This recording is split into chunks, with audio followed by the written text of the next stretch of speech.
아니, 싫다고 그러시네. 그럼 당신이 내일 애들 데리고 내려와봐. 엄마가 손주라면 끔찍하게 챙기시잖아. 그러니까 당신도 밥상 차리고 며느리로서 좋은 모습 좀 보여봐. 그래야 엄마도 우리랑 사는 걸 긍정적으로 생각하지.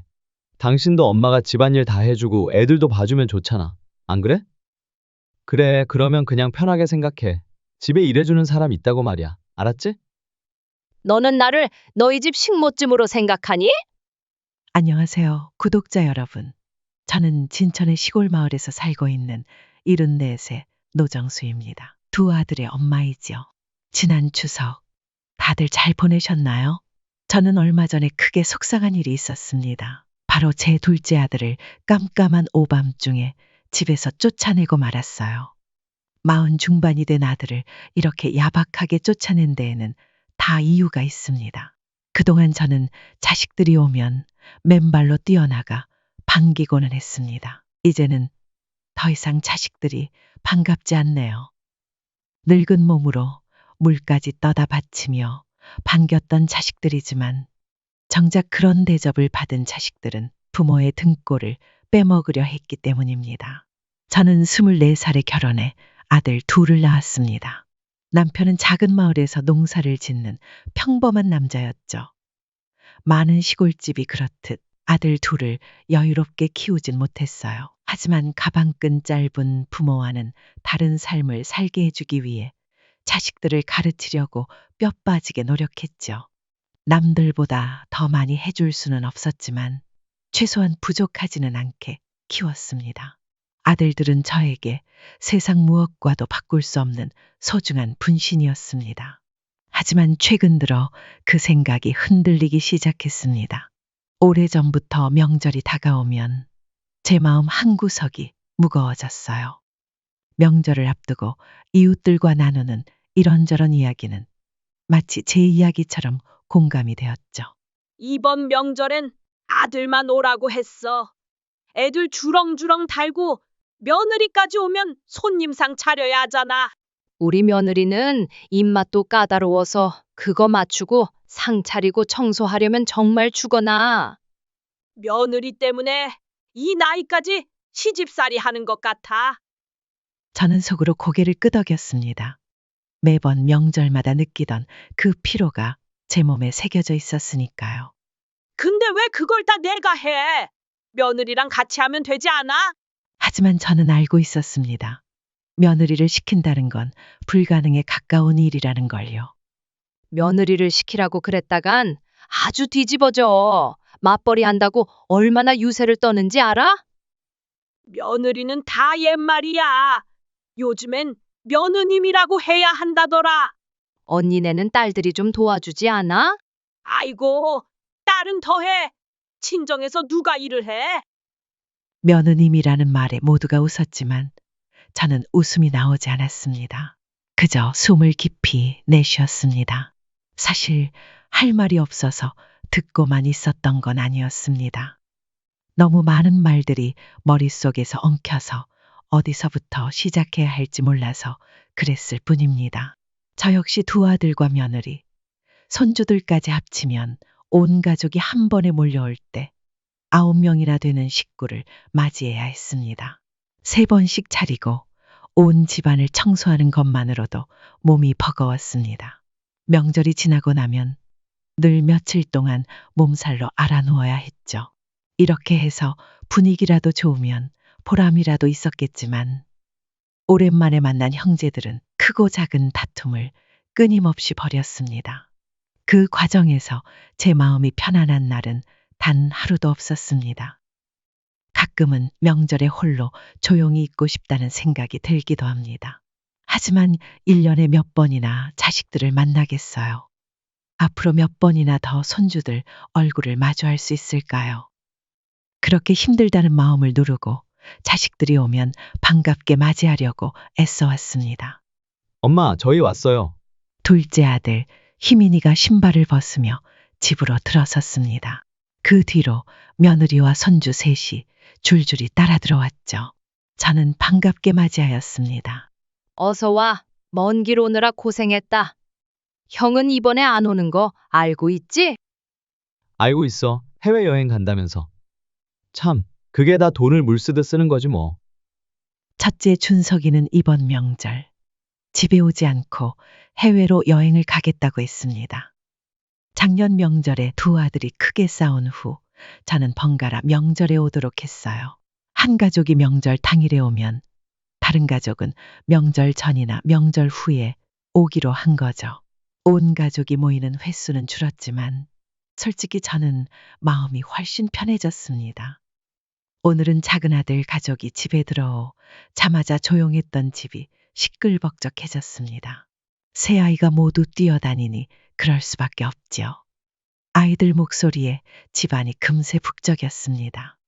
엄마, 떡 좀 하셨어요? 짐을 풀던 희민이가 부엌을 기웃거리며 물었습니다. 했지. 베란다에 나가면 송편이 있어. 다른 음식은 좀 준비하셨고요. 잡채도 있고 갈비도 있어. 배고픈데 밥 먼저 차려주시면 좋겠어요. 계속 운전했더니 배가 고파서. 아들은 거실로 나가 소파에 털썩 앉았습니다. 그때 며느리도 4살 된 막내 아들을 안고 부엌으로 들어왔습니다. 어머니, 서준이가 배고프다고 해서요. 혹시 전이라도 지진 것 좀 있나요? 식탁 위에는 아침부터 부친 전이 가지런히 놓여 있었습니다. 저는 식탁을 가리켰습니다. 그러자 며느리는 손으로 전을 하나 집어 먹어보더니 얼굴을 찡그리며 말하더군요. 어머, 전이 좀 싱겁네요. 간장이 있어야겠어요. 그리고는 막내에게 전을 먹이며 말했습니다. 먹어봐. 어때? 괜찮아? 근데 엄마가 한 것보다는 조금 싱겁지? 그러더니 접시에 전과 과일을 담아 거실로 나갔고 아이들에게 이것저것 집어먹이기 시작했습니다. 다들 거실에 앉아 TV를 보며 쉬고 있는 동안 저는 부엌에서 분주하게 움직였습니다. 이미 거의 모든 준비가 끝난 상태였지만 그래도 마지막 손질이 남아 있었습니다. 거실에 상 좀 펴고 반찬 좀 놓아라. 아들에게 말했더니 아들은 귀를 후비며 대꾸했습니다. 그런 건 애들한테 시키세요. 당신은 무슨 그런 말을 해. 애들이 주방에 있으면 오히려 방해만 돼. 어머니, 제가 도와드려야 하는데 애들 때문에 좀 힘드네요. 그 말을 듣자 가슴이 턱 막힌 것처럼 답답해졌습니다. 아들은 엉덩이도 들지 않았고 저는 은근히 올라오는 짜증을 꾹 참고 말았습니다.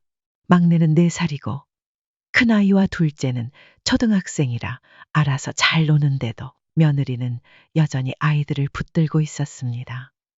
그때 며칠 전 이웃이 했던 말이 떠올랐습니다.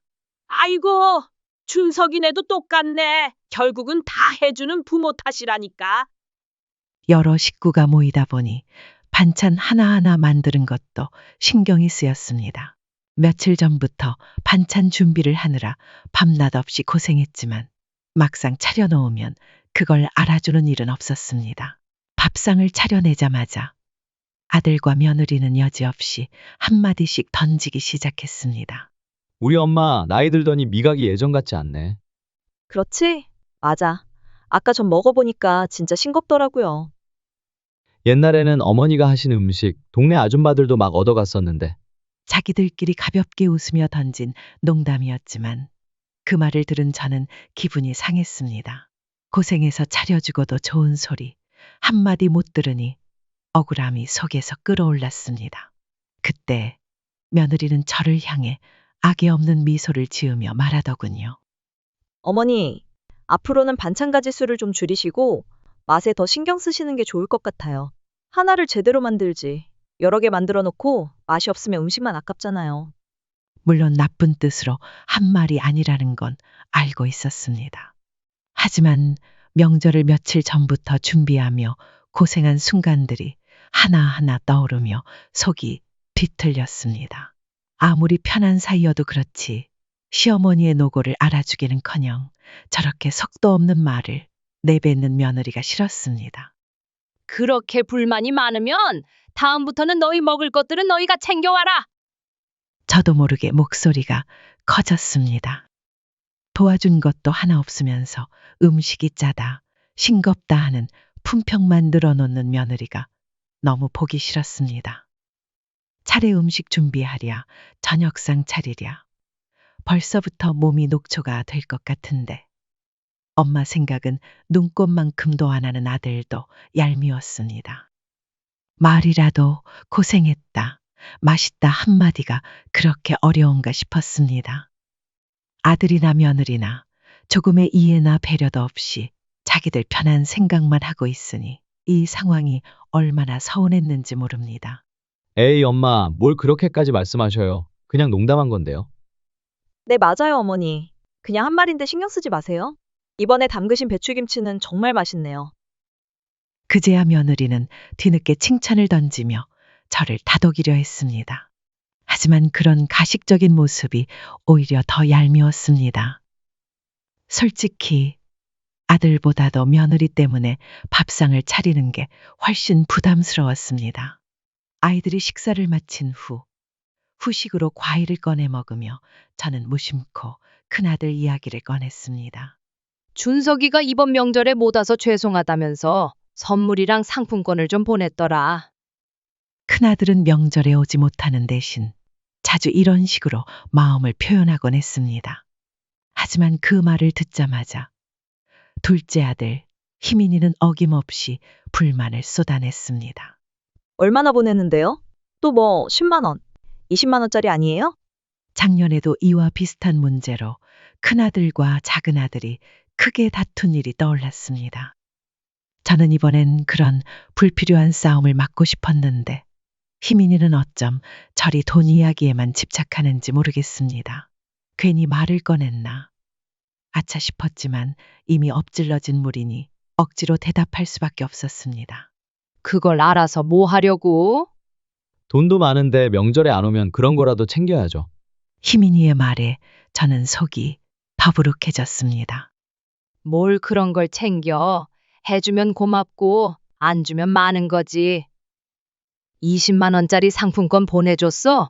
제가 백화점 상품권이라는 말을 꺼내자마자 과일을 먹던 며느리는 눈을 반짝이며 물었습니다. 어머니, 그런데 백화점 갈 일 없으시잖아요. 진천 근처엔 백화점 없는 걸로 아는데 제가 올라갈 때 가져가도 될까요? 아이들 옷 살 때가 돼서요. 순간 그 모습이 얼마나 얄팍해 보였는지 모릅니다. 작은 며느리는 언제나 저에게 조금이라도 챙겨갈 게 있으면 재빨리 눈치채고 물어가려 했습니다. 이제는 익숙한 모습이라 저는 체념하듯 말했습니다. 그러려무나. 나는 쓸 일이 없을 것 같으니 네가 가져가라. 상품권 이야기가 마무리되자 아들은 또 다른 이야기를 꺼내들었습니다. 사실 이번에 집사람이 다시 일을 시작하려고 해요. 막내 낳으면서 그만뒀었는데. 그래, 워낙 힘드니까 그러겠지. 지우, 애미가 고생이 많구나. 걱정스러운 표정으로 말했더니 아들은 마침내 본론을 꺼내기 시작했습니다. 엄마, 이번 기회에 아예 저희 집으로 올라오시는 게 어때요? 집이랑 땅 다 정리하시고 이제 70 넘으셨는데 시골에서 언제까지 혼자 지내실 거예요? 아들의 말을 듣는 순간 저는 당황했습니다. 한 번도 생각해 본 적 없는 제안이었기 때문입니다. 경기도 집에서 애들 크는 모습도 보시고 편하게 지내세요. 돈 걱정은 안 하셔도 돼요. 저희가 벌 테니까요. 서울처럼 복잡하지도 않고 살기 좋아요. 아들 부부가 자신들의 집에서 살자고 했지만 아이 셋이 있는 그 집에 과연 제가 들어갈 자리가 있을까 싶었습니다. 공간이 부족해 보이는 건 둘째치고 그런 환경에서 제가 정말 편히 살 수 있을지 의문이 들었습니다. 그런데 아들은 제 마음을 읽기라도 한 듯 말을 덧붙였습니다. 엄마, 어차피 이 집이랑 땅 팔면 돈이 좀 나오잖아요. 그 돈 보태서 더 큰 집으로 이사 가면 되죠. 가볍게 말하는 아들의 태도에 따로 생각해 볼 것도 없이 거부감이 들었습니다. 아들의 제안에 저는 본능적으로 답을 내렸습니다. 작지만 집과 땅이 있어 이곳에서 노후를 조용히 보낼 계획이었습니다. 그런데 아무것도 없이 아들 집에 들어가 모든 것을 의지하며 살아야 한다고 생각하니 벌써부터 숨이 막혔습니다. 묶여 지내며 아들에게 기대 살아야 한다는 생각만으로도 답답했죠. 게다가 명절에 한 번씩 와서도 이렇게 피곤한데 매일같이 상주하며 아이 셋을 돌보고 집안일까지 맡아야 한다니 눈앞이 깜깜해졌습니다. 아이들 돌보면서 쉬면 된다고 했지만 그 말이 얼마나 어처구니 없는 소리인지 다들 아시잖아요. 아이 셋을 보는 일이 어디 쉬운 일인가요? 집에 있다 보면 집안일은 전부 제 몫이 될 게 뻔했고 그런 상황을 감당할 자신도 감당할 이유도 없었습니다. 그래서 저는 단호하게 고개를 저으며 말했습니다. 됐다. 나는 여기서 사는 게 좋다. 너희가 나 데리고 살 필요 없어. 아들은 당황한 표정으로 다시 설득을 시작했습니다. 아니, 꼭 엄마만을 위해서 그런 게 아니라 집사람이 직장 다니면 우리도 힘드니까 좀 도와달라는 거예요. 저는 눈살을 찌푸리며 말했습니다. 그럼 따로 사람을 쓰면 되잖아. 왜 다 늙은 나랑 같이 살려고 그래? 아니, 사람 쓸 거면 지우 엄마가 직장에 뭐하러 다녀요? 벌어봤자 다 그 돈으로 나갈 텐데. 그러자 아들은 짜증 섞인 목소리로 대답했습니다. 아들이 무엇을 원하는지는 뻔히 보였지만 저는 그 뜻대로 할 생각이 없었습니다. 명절에 가끔 고생하는 건 반가운 마음이 있으니까 참아내는 겁니다. 하지만 함께 살면 반가움은 사라지고 고생만 남겠죠. 내가 너희 수발 들다가 너희 집에서 늙어 죽으려고? 엄마가 무슨 수발을 들어요? 오히려 엄마가 며느리 수발을 받는 거지. 이제 와서 집사람도 시집살이 하고 싶겠어요? 그래도 저희 큰 결심한 거예요. 저는 속으로 콧방귀를 뀌었습니다. 시집 와서도 손 하나 까딱 안 하던 며느리가 자기 집이라고 시어머니 수발을 든다니 그건 어림없는 일이었죠. 아들의 말을 들으며 저는 더는 대화할 필요 없다고 느꼈습니다. 큰 결심할 필요 없어. 너희끼리 잘 살아봐. 셋째 낳기 전에는 맞벌이 하면서도 잘 살았잖아. 그건 애가 어릴 때 이야기죠. 그러면 땅이라도 팔아서 좀 도와주세요. 아들의 말에 저도 모르게 한숨이 나왔습니다. 몇 년 전 사업이 어렵다며 도와달라고 했던 그때가 떠올랐습니다. 이미 한 번 도와준 적이 있는데 그새 또다시 손을 벌리려 하니 실망스러웠습니다. 땅을 팔아서 도와주면 나는 무슨 돈으로 살라는 거냐? 그리고 너만 도와줄 수도 없잖아. 내 형도 언젠가 돈이 필요할 수도 있고 내가 앞으로 얼마나 살지도 모르는데 너는 나를 빈털터리로 만들 셈이야? 그러자 아들의 얼굴이 억울하다는 듯 일그러졌습니다. 지금도 충분히 잘 먹고 잘 사는 사람을 아들은 끝내 형과 비교했습니다. 큰아들 준석이는 대기업까지는 아니어도 탄탄한 중견기업에 다니고 있었습니다. 월급도 안정적이고 큰 며느리의 친정도 부유해서 결혼할 때 이미 서울에 아파트를 마련해 주었죠. 결혼 후 두 사람은 빠르게 재산을 불렸고 그만큼 삶도 여유로워졌습니다. 자연스레 두 아들의 처지는 달라졌고 희민이는 그 차이에 대해 늘 불만을 품고 있었습니다. 둘째 아들의 가시돋친 말을 듣자 가슴이 아팠습니다. 형의 처지와 자신의 처지를 끊임없이 비교하며 살아가는 그 마음이 그저 서글펐습니다. 대답할 힘조차 없어 저는 그저 조용히 아들의 말을 듣고 있었습니다. 그게 싫으면 엄마가 다 정리하고 우리랑 같이 올라오세요. 그러면 엄마 노후 걱정도 없잖아요. 왜 자꾸 혼자 살면서 노후가 걱정이라고 하세요? 남들은 부모 모시기 싫어서 난린데 엄마는 왜 모시겠다고 해도 싫다 그래요? 정말 답답하네요. 아들의 말이 쏟아질수록 제 속도 함께 타들어갔습니다. 혼자 살겠다는 게 그렇게까지 답답한 일일까요? 아들도 기분이 상했는지 과일을 먹던 포크를 식탁 위에 탁 내려놓았습니다. 저 역시 아들처럼 속이 꽉 막힌 기분이었습니다. 애써 정성스럽게 차린 밥상이 한순간에 무색해졌습니다. 그나마 아이들이라도 잘 먹으니 다행이다. 그런 생각만이 저를 붙잡고 있었습니다. 제가 끝내 뜻을 굽히지 않자 아들은 화가 난 듯 자리를 박차고 일어섰습니다. 바람 좀 쐬고 올게요. 그러더니 밖으로 나가버렸습니다. 며느리도 아이들을 데리고 남편을 따라 나갔습니다. 저는 어질러진 집안과 식탁 앞에 덩그러니 남겨졌습니다. 그 모습을 보고 혼잣말이 절로 나왔습니다. 이래서 내가 죽어도 안 간다 그러는 거지. 혼자 상을 치우느라 한참이 걸렸습니다. 쌓여있는 설거지거리 앞에서 저는 깊은 한숨을 내쉬며 오른손 손목을 부여잡았습니다. 이번 명절을 준비하면서 손목에 무리가 많이 갔는지 시큰거리고 자유롭게 움직이기 힘들었습니다. 저도 모르게 인상이 찌푸려졌지만 산더미처럼 쌓인 접시들을 보고 있자니 멈출 수도 없었습니다. 그렇게 한참을 걸려 뒷정리를 마무리하고 나니 그때쯤 아들과 며느리가 집으로 돌아왔습니다. 그래도 이번 명절에는 작은 아들 가족만 와 있어서 그날 밤은 제 방에서 잠을 잘 수 있었습니다. 만약 큰아들 가족까지 함께 왔더라면 저는 또다시 불편한 거실 바닥에 몸을 누였겠죠. 아직 명절 전날이었지만 저는 벌써부터 지쳐 있었습니다. 이른 아침부터 일어나 대부분의 음식을 준비하고 전까지 붙여놨지만 당일에 해야 할 음식들도 여전히 남아 있었습니다. 그래서 내일은 새벽부터 일어나야 한다는 생각에 머리를 베개에 대자마자 깊은 잠에 빠졌습니다. 다음 날 저는 새벽부터 홀로 분주하게 차례상을 준비했습니다. 그런데 아들과 며느리는 8시가 넘도록 꿈쩍도 하지 않는 겁니다. 보통 주방에서 찬장이 부딪히는 소리만 나도 눈을 뜨기 마련인데 바로 옆에서 장구를 쳐도 모를 것 같았습니다. 이런 것도 제주라면 제주다. 속으로 한탄하며 차례 음식을 마무리했고 상에 올리기 시작했습니다. 그제야 며느리가 부스스한 얼굴로 주방에 나왔습니다. 어머니, 이렇게 시간이 늦은 줄 몰랐어요. 벌써 다 차리셨어요? 저는 억지로 웃음을 지으며 대답했지만 속은 답답했습니다.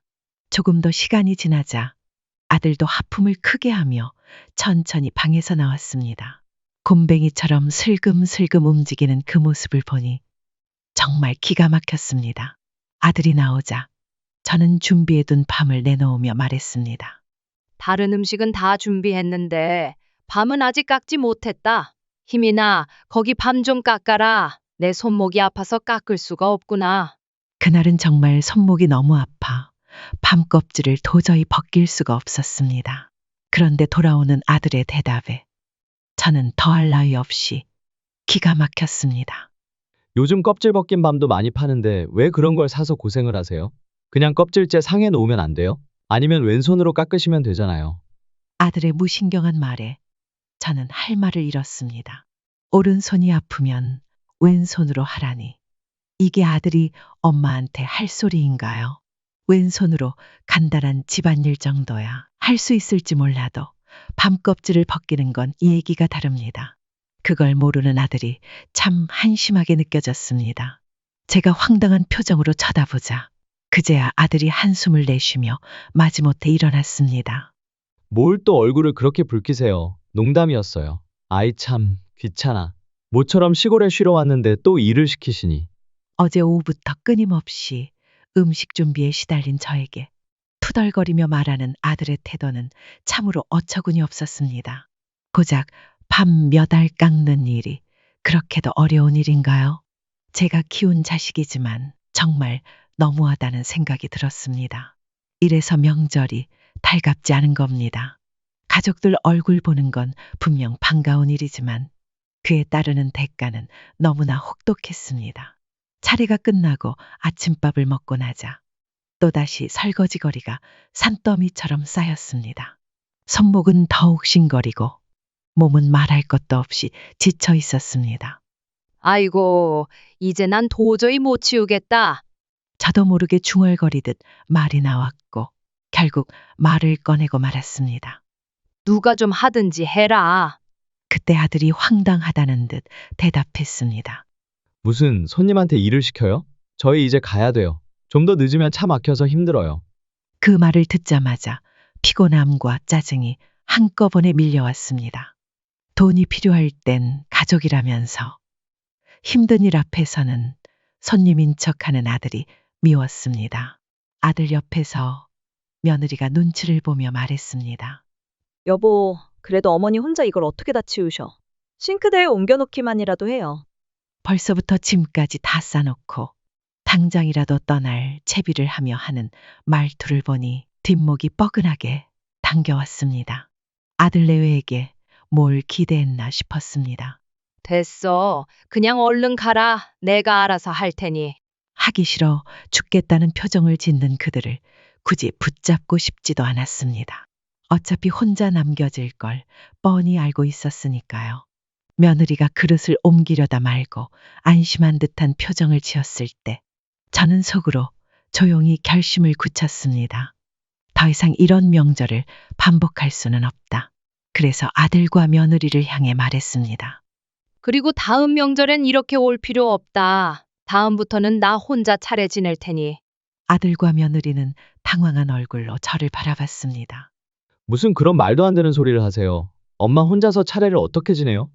그동안 큰 도움이라도 준 것처럼 말하는 아들의 태도에 저는 어이가 없었습니다. 딱딱하게 굳은 얼굴로 다시 말했습니다. 혼자 지내는 게 차라리 낫겠다. 너희 오면 밥 차리느라 힘들기만 하지. 음식도 조금씩 해서 먹고 치우면 되니까. 아들은 여전히 믿기지 않는다는 표정으로 말했습니다. 그래도 명절인데. 명절? 언제부터 그렇게 명절을 챙겼다고 그래? 정 얼굴 봐야겠다 싶으면 다음부터는 그냥 밖에 나가서 식당 가서 먹자. 나도 이제 칠순이 훌쩍 넘었는데 늙은 엄마한테 너무한 거 아니냐고 그런 생각은 안 드니? 제 말에 아들의 얼굴이 굳어졌습니다. 저를 전혀 이해하지 못하겠다는 표정으로 바라봤습니다. 무슨 말을 그렇게 하세요? 자식들 밥 차려주는 게 그렇게 세요? 그 말을 듣는 순간 울컥했습니다. 하지만 이제는 더 이상 참지 않기로 했습니다. 그동안 꾹꾹 눌러 참았던 마음이 결국 터져나왔습니다. 그때 며느리가 아들의 눈치를 살피며 조심스럽게 말을 덧붙였습니다. 어머니, 그동안 너무 힘드셨죠? 다음부터는 저도 일손 좀 도울게요. 할 줄 아는 건 많지 않지만. 하지만 저는 고개를 저으며 며느리의 말을 끊었습니다. 남의 자식한테 조상님 차리라고 시킬 마음도 없다. 그냥 다음부터는 오지 말아라. 명절마다 자식들이 다녀가고 나면 몸도 마음도 너무 힘들어졌습니다. 그래서 다음 명절은 혼자 조용히 보내는 게 낫겠다 싶었습니다. 볼 일 있으면 차라리 내가 가마. 그렇게 말했지만 아들은 여전히 자기 생각만 했고 자기 할 말만 했습니다. 그러니까 차라리 우리 집에 들어와서 살라니까요. 그러면 이런 고생 안 하셔도 되잖아요. 제 속을 하나도 모르고 내뱉는 아들의 말을 듣고 저는 더 이상 참을 수 없었습니다. 목소리가 저도 모르게 높아졌습니다.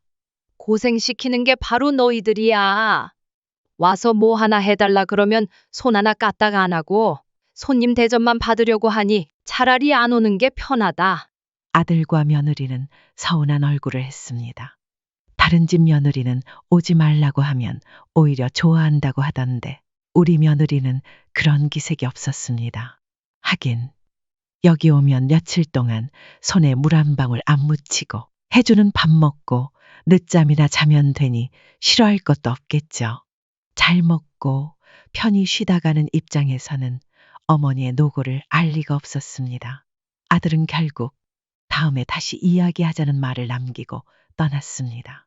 아들 가족이 떠난 집안은 마치 폭풍이 휩쓸고 간 듯 엉망진창이었습니다. 명절에 또 해야 하나? 차라리 안 하고 말지. 생각해보면 큰아들이 와도 다를 건 없었을 겁니다. 사람들은 며느리가 둘이니 제가 명절을 편히 보낼 거라고 생각하지만 실제로는 그 두 며느리가 모두 손 하나 까딱 안 하니 오히려 짐이 2배였습니다. 가족들이 모이는 일은 제게 가장 큰 부담이었습니다. 자식들이 오면 반가운 건 사실이지만 솔직히 말하면 떠날 때가 더 반가운 것도 사실이었습니다. 명절이 지나고 나면 저는 며칠 동안 몸져 누워야 했습니다. 이번에도 역시 이틀을 내리 누워 있었습니다. 이제 더는 못하겠다. 그렇게 저는 마음을 굳혔습니다. 더 이상 이런 고생을 하고 싶지 않았습니다. 하지만 불과 며칠 뒤 둘째 아들 희민이가 다시 찾아왔습니다. 무슨 일이야? 올라간 지 얼마 되지도 않았는데 왜 또 내려와? 희민의 표정은 어딘가 굳어 있었고 목소리도 낮았습니다. 지난번에 하던 얘기 마저 하려고 왔어요. 그 말에 저는 지난 이야기를 머릿속에서 다시 떠올렸습니다. 합가를 하자는 이야기, 땅을 팔아서 도와달라는 이야기. 속에서 깊은 한숨이 나왔습니다. 그건 내가 여기서 살고 싶다고 말했잖니. 그러자 희민이는 눈살을 찌푸리며 물었습니다. 혹시 형 때문에 그러세요? 형도 내가 엄마 모신다고 하면 아무 말 못할 거예요. 그런 말이 아니잖아. 왜 굳이 다 같이 모여서 살자고 하니? 아이 보는 게 힘들면 내가 가끔 올라가서 애도 봐주고 그 정도면 되지 않겠니? 엄마는 그렇게 자식이 불편해요? 너는 안 불편하니? 아니, 너는 괜찮다고 할지 몰라도 며느리랑 애들은 안 불편하겠어요?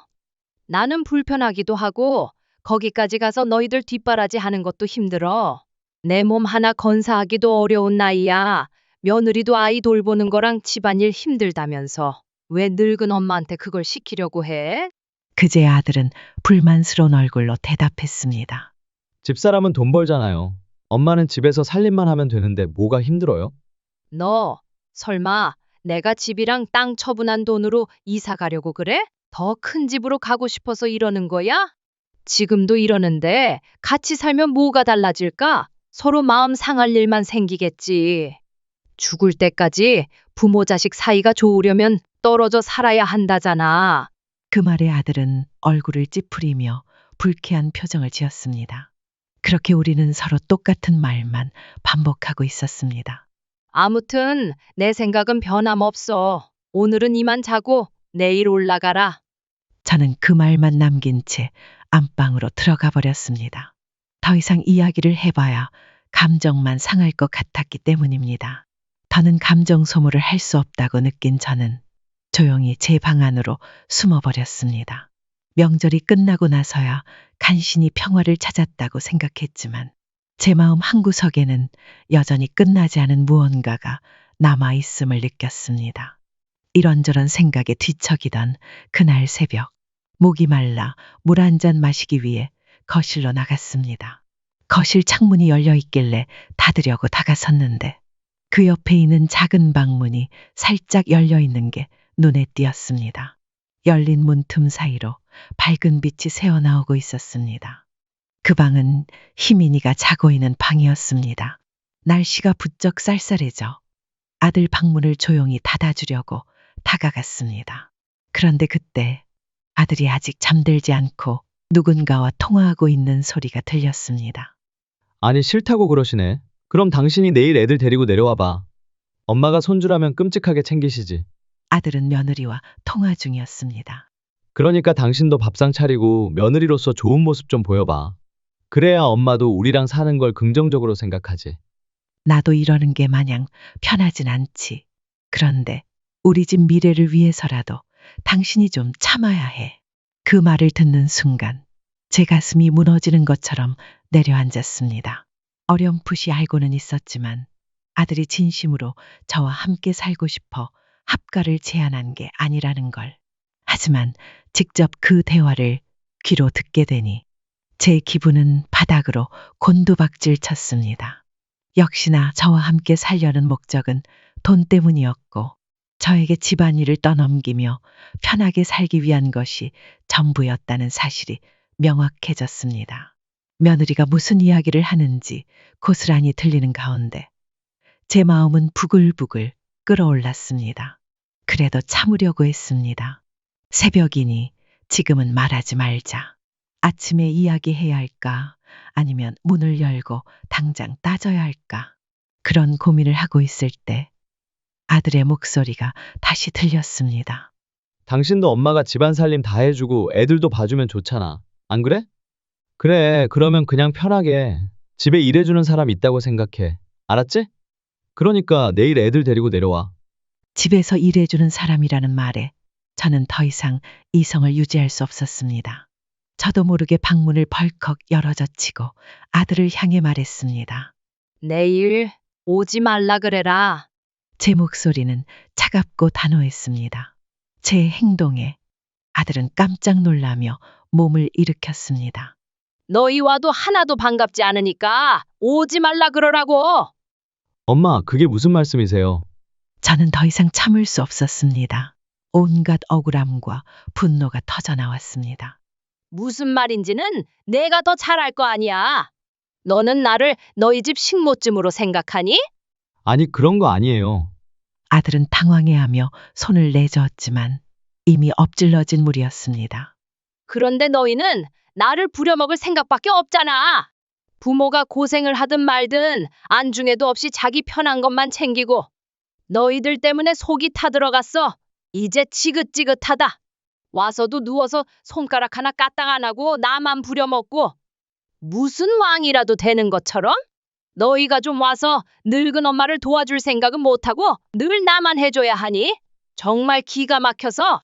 제 말에 아들은 어이없다는 듯 말했습니다. 엄마, 집에 손님이 오면 누구라도 대접하는 건 당연한 거잖아요. 자식을 이렇게 대해도 되는 거예요? 내가 너희를 언제 대했지? 너희한테 해준 것들을 넌 눈꽃만큼도 기억 못하잖아. 그래, 다 좋다. 힘들어도 차려줄 수 있어.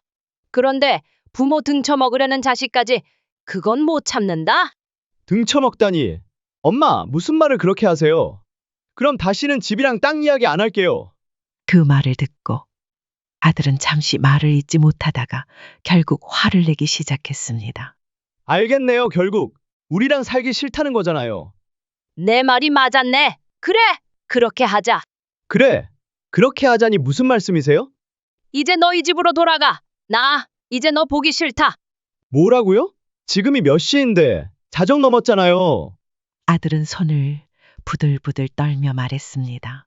엄마, 이렇게까지 하셔야겠어요? 그래, 네가 지금 나가야 나도 마음 편하게 발 뻗고 잘 수 있을 것 같아서. 우리가 부모 자식 사이니까 안 보고 살 수는 없겠지. 하지만 나중에 내 마음 좀 풀리면 그때는 그냥 바깥에서 밥이나 한 끼씩 먹고 헤어지고 그렇게 살자. 서로 불편하게 부대끼면서 살 건 뭐 있니? 이렇게 자식 내쫓으면 제가 나중에 엄마 잘 모실 것 같아요? 죽을 때까지 너한테 기댈 생각도 없어. 그러니까 지금 당장 나가. 평소 같았으면 저도 여기서 멈추고 좋게 마무리했을지도 모릅니다.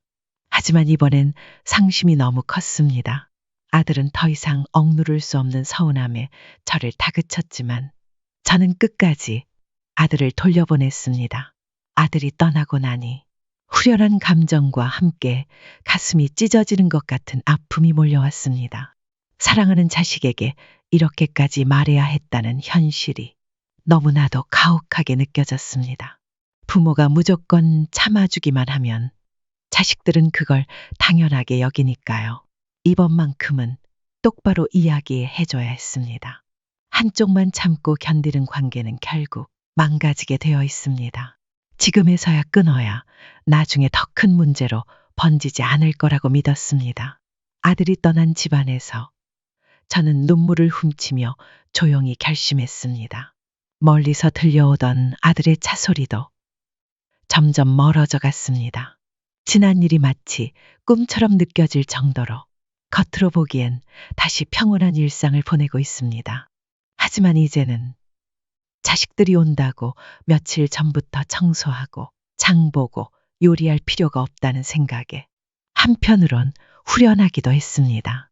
그럼에도 사랑했던 자식에게 느낀 그 배신감 때문에 괴로운 시간도 함께 보내고 있어요.